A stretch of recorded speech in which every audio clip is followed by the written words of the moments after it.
qualifying day for the Indy 500. We actually got in about 2 hours because of rain delay. I mentioned earlier there was somewhat of a controversy about A.J. Foyt, who thought that he had waved off his run. However, the rules specifically state that a driver cannot wave off his run. It has to come from the crew located at the beginning of pit row. Pat Vidan took his orders from the crew, and even though you see A.J. Foyt frantically waving his hand on a wave off because he wasn't getting the proper boost, it didn't make any difference. The green flag had come from the crew, and that's what Pat Vidan had taken.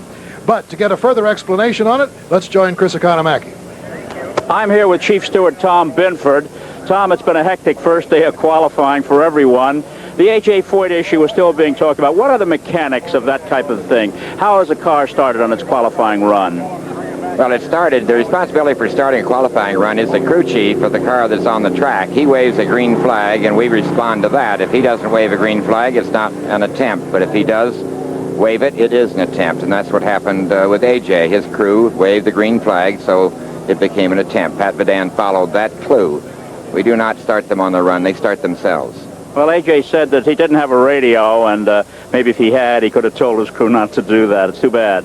It is very unfortunate for A.J., but I give him a lot of credit. He understands that he made a mistake, and he isn't trying to blame anybody else. Well, A.J. will be back out tomorrow in his backup car, and we may see some fast running from the four-time winner. Back to you, Bill. I have a feeling, as a matter of fact, we're going to see some very fast running from A.J. Foyt. The track is officially closed for today, but we do have 20 qualifiers, and here is the way they have been set. The 20 qualifiers, Tom Sneva, Danny Ongaias, and Rick Mears, will be our first row. And this is the first time in history we've had a 200-mile-an-hour average. Then, the second row, Rutherford, Al Unser, and Gordon Johncock. In rows 3 and 4, Wally Dolan, Mike Hiss, and Mario Andretti's car. Johnny Parsons, then Larry Dixon, Dick Simon, and Roger McCluskey. 5 and 6, Sheldon Kinzer, Steve Krisseloff, Tom Bagley, the rookie. Then Janet Guthrie on the inside of row 6, Spike Gelhausen and Johnny Mailer. And finally, in the 7th row, Tom Bigelow and Bobby Unser. Let's get a quick comment here from Jackie Stewart. Well, I think the big thing is tomorrow. Whether we're going to get good weather tomorrow is the big thing. If, God forbid, we were to have wet weather tomorrow, it would mean the legendary A.J. Foyt would not get into the race, and this would really be something. I think it will be a good day tomorrow. The forecast says it's going to be okay. We're going to have an exciting day because, remember, Mario Andretti is competing in the Belgium Grand Prix.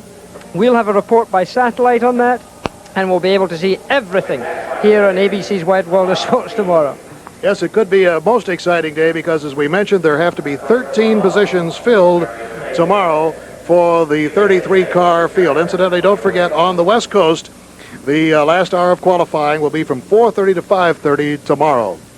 And, of course, from in New York, it'll be 6 to 7 o'clock.